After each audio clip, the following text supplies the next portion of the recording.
મિત્રો વરસાદની રાહમાં ને રાહમાં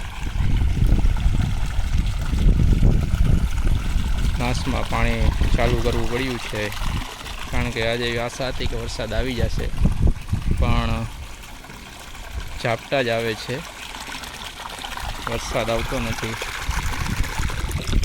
એટલે આપણે હવે ઘાસમાં પાણી ચાલુ કરવું પડ્યું છે, કારણ કે સુકાઈ ગયું છે હવે તો, એટલે પાણી ચાલુ કર્યું છે. રાતે સારું એવું ઝાપટું આવ્યું હતું, પણ ઠીક ઉપર પલાળે એવું.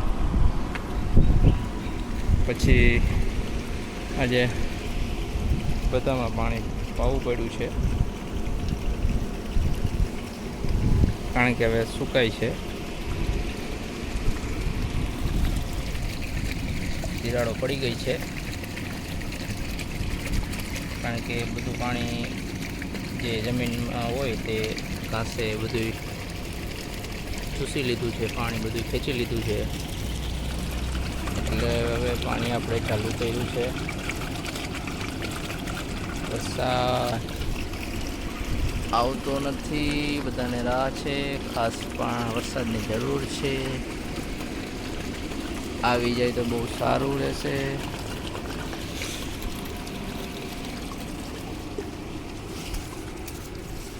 તો હવે નેપિયર ઘાસમાં પાણી ચાલી રહ્યું છે.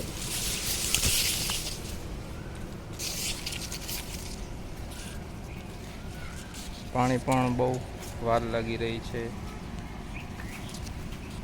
હજી અહીંયા જ પીવું છે, કારણ કે પાણી પીશે બહુ. આ વરસાદ વખતનું એમનામ છે, જે વરસાદનું પાણી મળ્યું હોય એ જ પાણી છે. તે પછી આપણે પાણી પાયું નથી. એના આજે દી થઈ ગયા છે 15 દિવસ વરસાદ બંધ થયો એના, એટલે પાણી પીશે ખૂબ.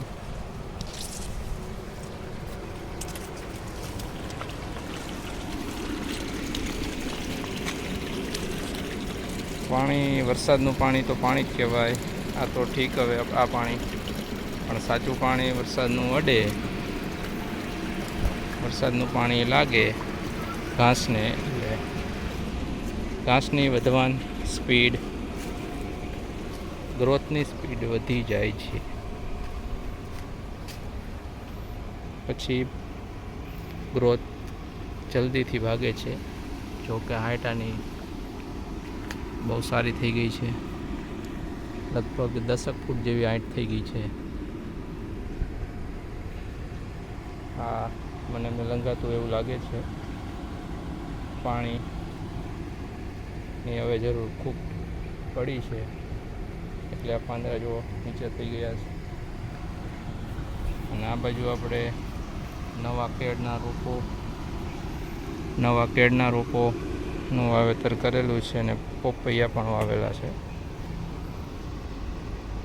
અહીંયા 3 પોપૈયા વાવ્યા છે, અને આ બધી જૂની કેળો છે જે ઉનાળામાં વાવેલી છે.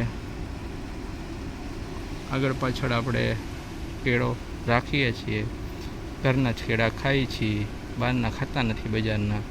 એટલે આગળ પાછળ જેમ લૂમ આવે તેમ કેળા ખાઈ લેવાના, બાકી બજારના લેવાના નહીં, કેમિકલવાળા. એટલે 20 રોપડાઓ આવેલા છે, આગળ પાછળ ચાલ્યા કરે. અહીંયા 2 લૂમો આવેલી છે,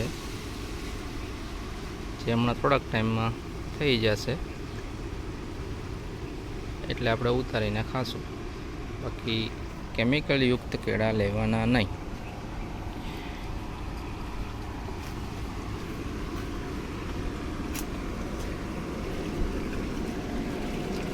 તો મિત્રો,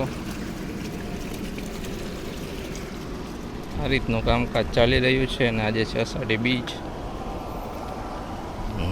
નવરાયુમાં કામ ચાલી રહ્યું છે, પાણી ચાલી રહ્યું છે એની રીતે. અને ગાયત્રી મોજમાં છે, ગાયત્રીને ફાવી ગયું છે હવે. તો આવતા વિડીયોમાં મળીશું ફરીથી એક નવા અંદાજ સાથે. જય ગૌ માતા.